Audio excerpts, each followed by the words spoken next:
అడుగుతున్న సూటిగా చంద్రశేఖరరావును, నిజంగా నీకు ధైర్యం ఉంటే, నీలో నీతి నిజాయితీ ఉంటే, చిత్తశుద్ధి ఉంటే, గోదావరి బంకంచెర్ల గోదావరి నది జలాల మీద శాసనసభలో చర్చ పెడదాం. స్పీకర్ కు లేఖ రాయి నువ్వు చెప్పిన తారీఖు నాడు అసెంబ్లీ పెట్టించే బాధ్యత మా శ్రీధర్ బాబు గారు తీసుకుంటారు. నువ్వు నేను చర్చ చేద్దాం. గోదావరి జలాలలో తెలంగాణకు అన్యాయం చేసింది ఎవరు? ప్రాణహిత చేవళ్లను తరలించే 1,00,000 కోట్లు దోసుకున్నది ఎవడు? ఇవాళ గోదావరి బంకంచెర్లలో 3,000 టీఎంసీ సముద్రంలో కోతున్నాయి. రాయలసీమకు తరలించమని చెప్పింది నువ్వు కాదా? 2016లో మొత్తం వివరాలతో నేను వస్తా. నువ్వు సిద్ధంగా ఉన్నావా? నువ్వు చెప్పినాకనే కదా ఉమాభారతి గారి ఆదేశాల మేరకు చంద్రబాబు నాయుడు గారు 2016లో ఆనాడు జీవో ఇచ్చిండు.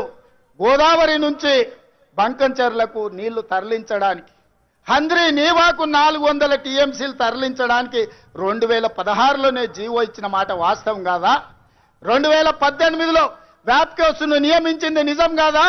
వ్యాప్కోస్ సంస్థ 400 టీఎంసీలు గోదావరి జలాలను హంద్రీ నీవాకు బంకచెర్ల ద్వారా తరలించడానికి ప్రాజెక్టు రిపోర్ట్ ఇచ్చిన మాట వాస్తవం కాదా?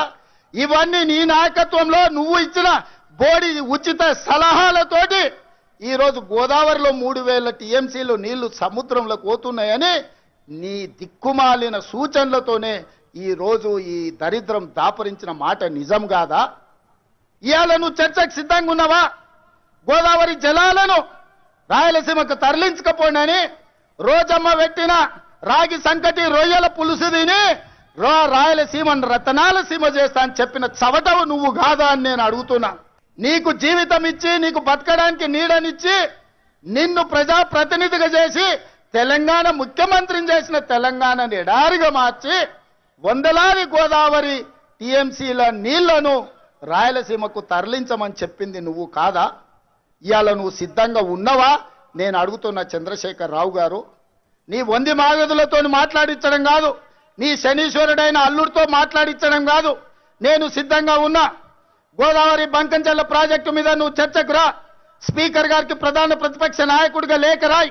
శాసనసభ సమావేశాలు పెడదాం, ఎదురెదురుగా నిలబడదాం, మాట్లాడదాం.